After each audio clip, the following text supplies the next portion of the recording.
Yes, everyone, that time, and we've got a shorty for you on deck today from a familiar filmmaker. Chris Salvi is back with another short, and this one is kind of an experimental, minimalistic dialogue short in the form of The Last Page, where we get the story of a husband and wife, and things are on the rocks with them because the husband has become obsessed with his writing a screenplay, and she just wants some attention, she wants some love, and he just wants to write this screenplay, apparently, and we see how this causes tension between them and how that escalates. Things start to get a little surreal, and see how the things get more and more tense until he finishes the last page.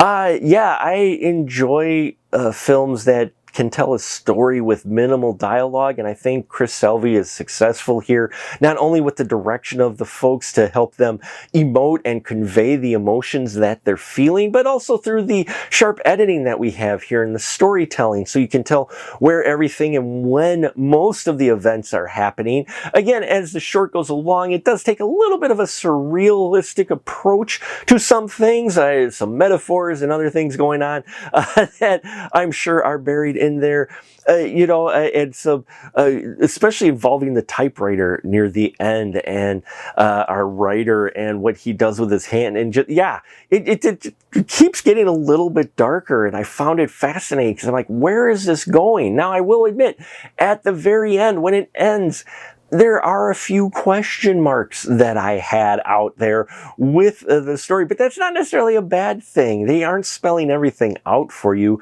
either through exposition or other things. So Chris Salvi is really leaving it up to your imagination a bit to what exactly is going on, while giving you tidbits and helping spots along the way. And yeah, I like a film that makes you think a little bit, and I don't mind questions at the end. They weren't huge questions, but still they were just like, oh, really? But I love the quirkiness, the very unusual approach they take as the film plays along, and I love odd movies, and this one is definitely that, but in a good way. So if you do see The Last Page, let me know what you think of this short film. I'll put as much information as I can down below. Like, subscribe, bells and whistles, and all that here. I thank you for your support, and until next time, remember, keep that ticket stub.